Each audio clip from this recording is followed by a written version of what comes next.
I remember the first time I realized something wasn't right. I was about 12, and my brother, Ezra, was 9. We had just moved into a new house, and while it was bigger, my parents told me I was going to live in the garage. They said it was because I was older and would need more privacy, and the garage was just as good as any room in the house. It was close to the main living area, and I'd have space to myself. No big deal, right? Except that wasn't the whole story. I wasn't exactly getting more privacy. I was getting less space than Ezra. And not just less space, way less. I mean, my brother had 2 whole rooms, one for sleeping and another one as a playroom, but they told me the garage was fine, that I'd have my own little corner to make it work. I didn't think much of it at first. After all, I was the older sibling. I should have been mature enough to handle it right. But there were little things that started to bug me. One afternoon, I asked my mom, Melanie, if I could move into one of the extra rooms inside the house. It wasn't like I was asking for something unreasonable. I was just tired of hearing the creaks of the garage door every time I tried to sleep. And honestly, I wanted to feel like I was part of the family, not like I was living in some kind of shed. My mom was in the kitchen making dinner, and I figured it was as good a time as any to bring it up. You know, Mom, I was thinking, maybe I could take one of the rooms inside, just for a change, maybe something a little less garagey, I said, trying to sound casual, like it wasn't a big deal, but even as the words left my mouth, I could tell by the look on her face that it was a big deal. Hudson, she sighed, wiping her hands on a dish towel. We've talked about this before. Ezra needs more space for his things. You know how important his art is to him. It's not just about the room, it's about giving him the right environment to focus. I just stared at her, trying to wrap my head around it. The art. I wasn't even allowed to have art supplies in the garage, let alone an art studio like Ezra had. He had one of those fancy easels, special lights, canvases stacked in every corner, and here I was, trying to work on school projects at a rickety desk. She didn't even look at me when she said it. "You're fine, honey. You've got your space. It's good for you. Think of it like your own little retreat." It didn't feel like a retreat. It felt like an afterthought. I didn't argue after that. What was the point? I was 12, and my mom was the one who made the rules. But as the months went by, the unfairness of it started to really stick with me. I'd walk by Ezra's rooms, his double rooms, and feel this odd knot in my stomach. It was more than just jealousy. I couldn't understand why he needed so much. Why did I get the garage while he got 2 rooms? There was this one night that really stood out to me. Ezra had a couple of his friends over. They were laughing loudly, throwing pillows at each other, making a mess in the living room. I was sitting in the garage, trying to focus on my homework, but it was impossible. The noise from inside the house felt like it was suffocating me. I could hear them all having fun while I sat there alone, in the cold, with barely any light. I went inside, hoping to grab a snack or something to help me focus, and as I walked through the kitchen, I caught a glimpse of my parents sitting at the table with Ezra. His friends were still playing in the living room, but my mom and dad were looking at him with this strange mix of pride and concern. It was like they were having a serious conversation about his future plans, and I couldn't help but overhear bits of it. Ezra's been so focused lately, his art's really taking off. "We need to encourage him," my dad, Dylan, was saying. I froze in the doorway. I hadn't even realized Ezra was into art that much. I mean, I knew he drew sometimes, but it never seemed like that big of a deal. Why was it suddenly this thing that everyone had to tiptoe around? I stayed silent for a moment, and then, before I even realized what I was doing, I spoke up. "I don't get it. Why does he need 2 rooms for his art? I don't even have one." Everyone stopped talking, and I felt my heart skip a beat. My mom's face fell as she looked at me, almost like she was guilty of something. I was expecting an explanation, but instead, she just gave me one of those tired sighs, like it was an old conversation they didn't want to have again. "Honey, you know Ezra has special needs, right?" she said softly, like she was speaking to a child who just didn't understand. "His needs are different from yours." I felt like someone had just punched me in the gut. "Special needs," I repeated, my voice shaking slightly. I don't have special needs. Ezra looked at me from across the room, and for the first time, I felt like he was genuinely confused. It wasn't that he was being malicious, but I could see in his eyes that he just didn't understand why I was upset. My parents never explained it to him. They never said it outright. But in that moment, I realized that the way they treated him was different, and they made me feel like I was the one who had something to prove. I didn't stick around for the rest of the conversation. I went back to the garage, slamming the door behind me, not caring who heard. I couldn't shake the feeling that everything I had ever been told about fairness, about family, was a lie. To be honest, I didn't know what to do about it yet. I was just starting to feel like I had no place in my own home. My brother had 2 rooms, and I had a garage, but I wasn't going to let it slide anymore.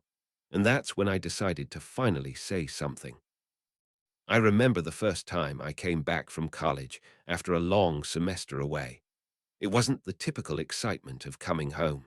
It was more like stepping back into a familiar, uncomfortable room I'd been avoiding for too long. I could still smell the faint trace of old wood and dust from the garage, and that oddly cold air that always seemed to linger there, no matter how much I tried to make it feel like a real room. But that was the thing. It wasn't a real room. It was just a space that was there, an afterthought, and I was so tired of it. When I walked in, Ezra was sitting on the couch in the living room, flipping through his sketchbook. He didn't even look up when I entered, too absorbed in whatever he was drawing.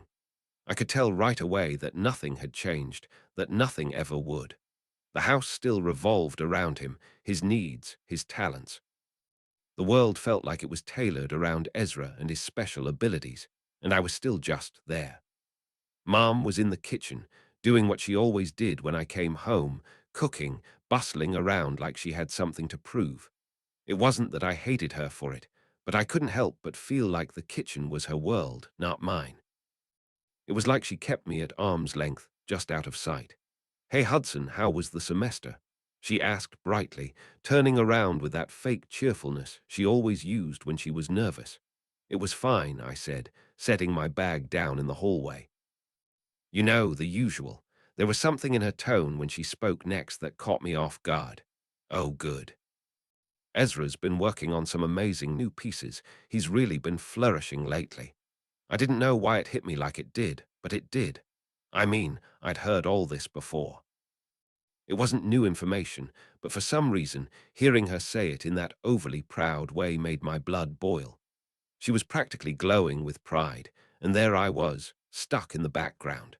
"I'm sure he's great," I said, a little more coldly than I intended. I tried to walk past her, but she stepped into the hallway, blocking my way. "Honey, you should see some of his new sketches. He's been invited to a couple of art shows, you know." I blinked, suddenly feeling like I was caught in a loop. "Yeah, I get it. He's amazing. He's got everything figured out." I could feel the frustration bubbling in my chest, but I kept it under control, at least outwardly. "Maybe I'll go take a look at the art later." I wasn't sure why I said it, but there it was, and I saw her flinch. For a split second, she looked hurt, and I couldn't figure out if that was because I'd snapped at her or because I'd finally called out the elephant in the room. Maybe it was both. I spent the next few days trying to figure out how to deal with it, how to make them see what I'd been dealing with all these years, how to confront the fact that I was constantly being put in the shadows while Ezra basked in the spotlight. It was the same story over and over. Ezra was praised. Ezra was the one who got attention. Ezra was the one everyone worried about. Meanwhile, I was just there, the good kid who didn't need anything special.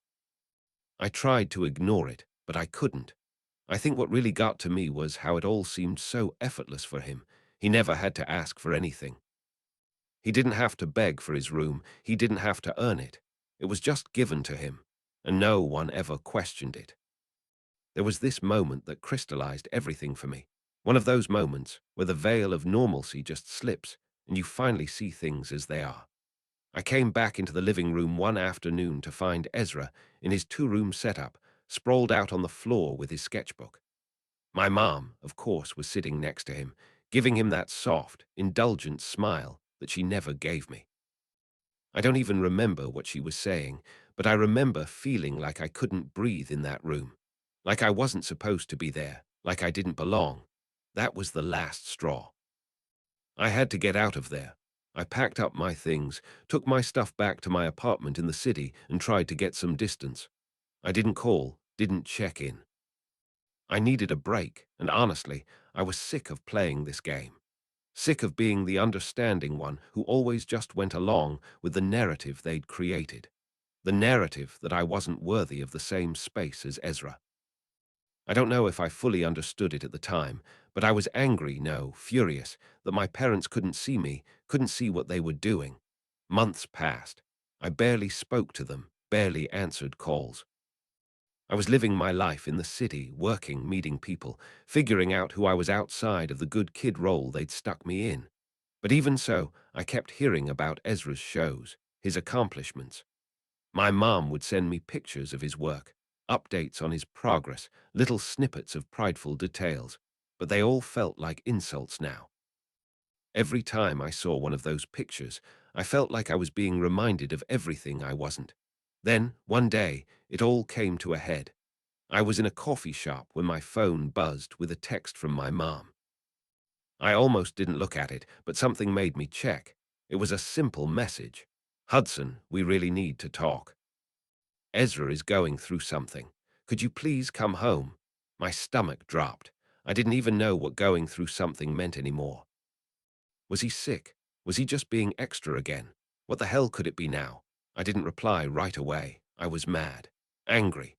It had been months of them living in their world, never even noticing mine, and now they needed me to help. To do what? Fix things. Fix Ezra. I didn't know if I could do that anymore, but I did the one thing I swore I wouldn't. I went back. Final update. It's strange how life throws curveballs when you least expect them.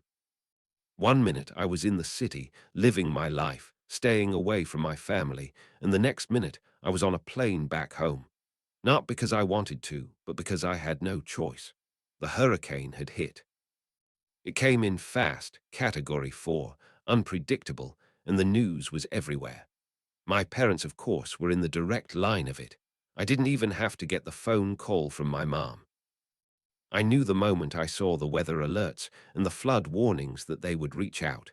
And sure enough, the next day, my phone buzzed with a text from Melanie. "Hudson, please, we need your help. Ezra, we're not sure what we're going to do. The house is damaged and we're stuck here.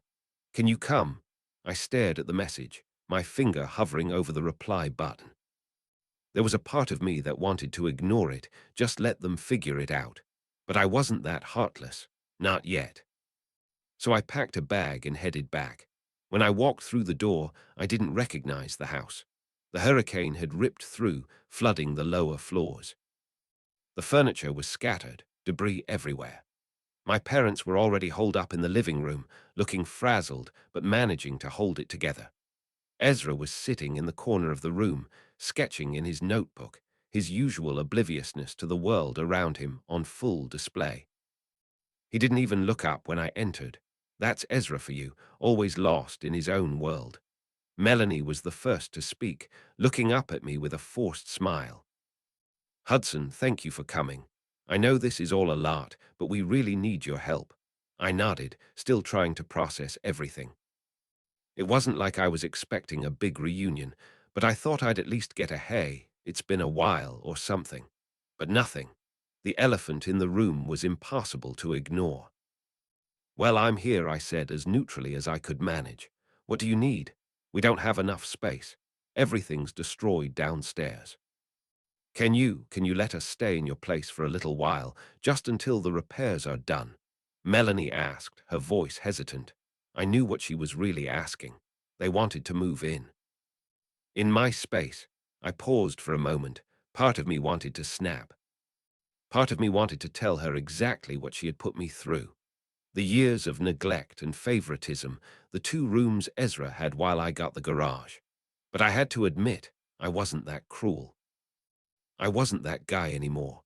I had worked hard to build my own life, and I didn't want to let the past dictate who I was now, but that didn't mean I couldn't have a little fun with this. I didn't give her an answer immediately. I walked over to where Ezra was, still absorbed in his sketchbook, and leaned against the wall, staring at him. He didn't even look up as usual. It was always the same. He was special, and no one ever told him no. I hadn't made my peace with that yet. Ezra, I said, my voice sharp enough to get his attention. So you and Mom want to move in here, huh? Finally, Ezra looked up, confused. Ah, yeah, it's just temporary, right? We'll be out of your hair once the house is fixed. It wasn't what he said, it was how he said it. As if I didn't even matter in the equation. As if I wasn't the one who had lived through years of this same treatment. The words from before echoed in my head. Ezra needs space. Ezra has special needs. Ezra gets everything. I felt the anger flare up again, but this time I wasn't going to hold back. Not this time. Right, I said, turning back to Melanie, who was waiting for my answer. About that, there was a silence. I could see her bracing herself, expecting me to say yes, because why wouldn't I? I was the good kid. I was the one who always gave in, but I didn't give in. I'll tell you what, I started, letting the words linger in the air. You and Ezra can stay, but I've got some conditions. I'm not just going to let you walk in here like nothing happened. Melanie blinked, clearly surprised by the shift in my tone. She opened her mouth to protest, but I cut her off. No, you're going to listen, because I've spent years being the one who gets the short end of the stick. I've been the one in the garage while Ezra got everything. I've been the one who's been ignored, and I'm not doing it anymore. Ezra stood up from the corner, confusion and a bit of annoyance crossing his face. What's your problem? Mom's just asking for a little help, and you're acting like we've done something wrong. You've done everything wrong, Ezra, I said, looking him dead in the eye. You just don't see it. You've never seen it. But maybe now you will. I could feel the tension in the room thickening. Melanie, now realizing I wasn't backing down, stepped forward. Hudson, this isn't the time for this. We need to focus on the repairs, not. No, we need to focus on this. I interrupted, gesturing to the house, to the mess, to all the years of anger and resentment that had built up. You and Ezra need to understand that I'm not just going to be the good kid anymore. I'm not your doormat. I took a deep breath, letting the silence settle. You want to stay here? You're staying in the garage. That's your space now. Melanie looked stunned. Ezra's face was a mixture of confusion and resentment, but I didn't care. For the first time in a long time, I felt like I was doing something for myself. I wasn't asking for forgiveness or trying to be the bigger person. I was taking control. I'll help you with the repairs, I added, but this is the last time I'm putting myself last for the sake of anyone else. There was a long pause. Finally, Melanie sighed. Fine, she said, her voice resigned but not entirely angry. We'll make it work. As they settled into the garage, the irony wasn't lost on me. They were finally in my space, the space I had fought so hard to accept, the space I had made my own. But for the first time in my life, I felt like I had won.